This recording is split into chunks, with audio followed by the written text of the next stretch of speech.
And political maneuvering has begun even before the last of votes have been cast. Political parties are busy chalking out strategies to get a shot at government formation. Reports claim that the RSS has asked the BJP to open communication lines with non-Congress regional parties. Congress has already hinted at supporting a third alternative to keep Narendra Modi out of power.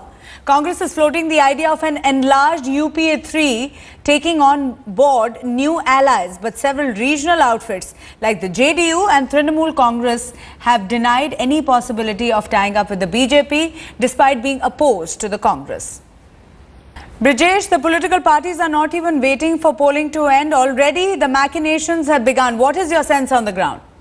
Well, a lot of these people have a history of great bitterness with Narendra Modi and the BJP in particular, in the sense that JDU parted ways with BJP over Narendra Modi, and they carry a deep grudge against him, and they would do all that they can to outsmart Modi and to be part of any coalition which broadly keeps him at bay. So JDU's anger and angst can be understandable in that way, and they have also been pushed to a degree of marginalization, as most of the opinion polls and polls have shown.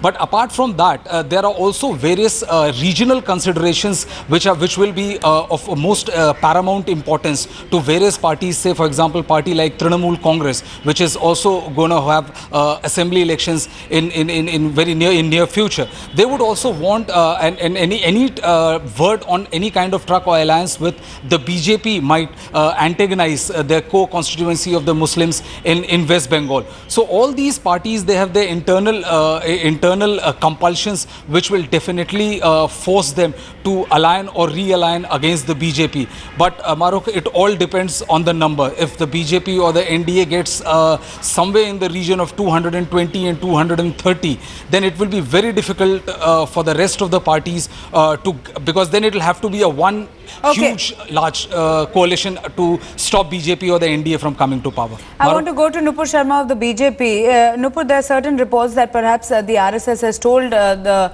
BJP that they need to look at Congress rivals, but most of the Congress rivals seem to have said no to the BJP. So how are they planning to go forward? So to be fairly honest to you, the statement, if it's not coming from Mr. Ram Madhavji, who is the official spokesperson of the RSS, I don't think I would buy into any kind of speculation of a meeting between the BJP National President Rajnath Singh ji and between the RSS. It could be for many reasons, various reasons in fact.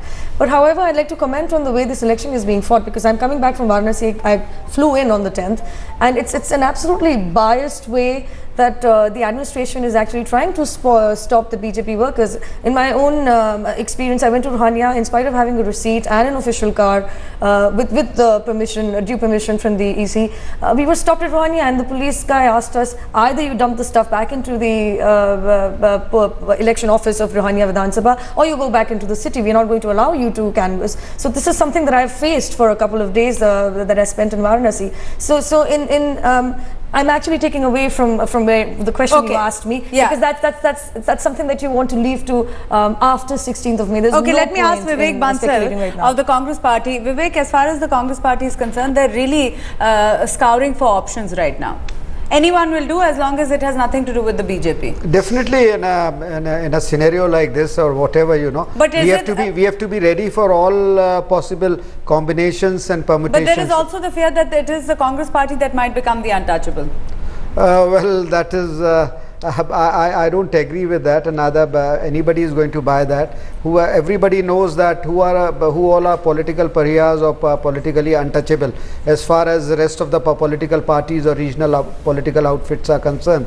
And let me tell you that it would be Congress is going to play a pivotal role, be it may head the government or be it may forming a coalition. But we are going to come back to... that's very hopeful of the Congress Party. A quick comment from Nalini Singh before I go to Pierre. What a sad commentary on our politics, that he should say, that the Congress spokesperson should say that everybody knows who the political pariahs are. There are no political pariahs in our country. This is a country of Indians. The parliamentarians are all Indians. And I cannot imagine a situation where anybody should call anybody untouchable. on extreme ends of the spectrum either. I mean, this is really now offensive. We have to stop it. But let me just say that, in fact, in Varanasi, what we are seeing on Twitter is Prashasan Sust Mat Data Chust.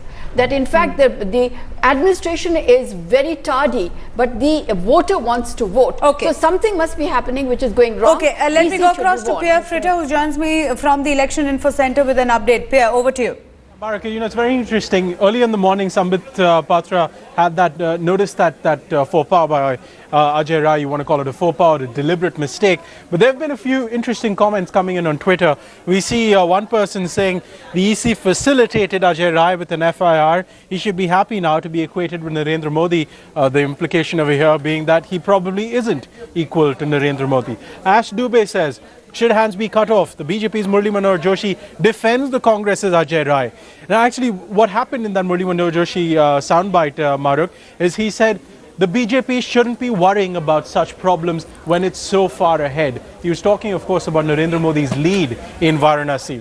But there has been some defense for Ajay Rai.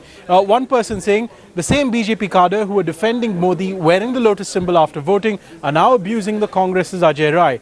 And Neha Sharma says the BJP seems to be rattled with Ajay Rai's shining panja, the hand of the Congress, the hand symbol, at least as far as this one Congress supporter is concerned, is shining. Perhaps a play on what happened in 2004, Maruk. Let's go back to you, though.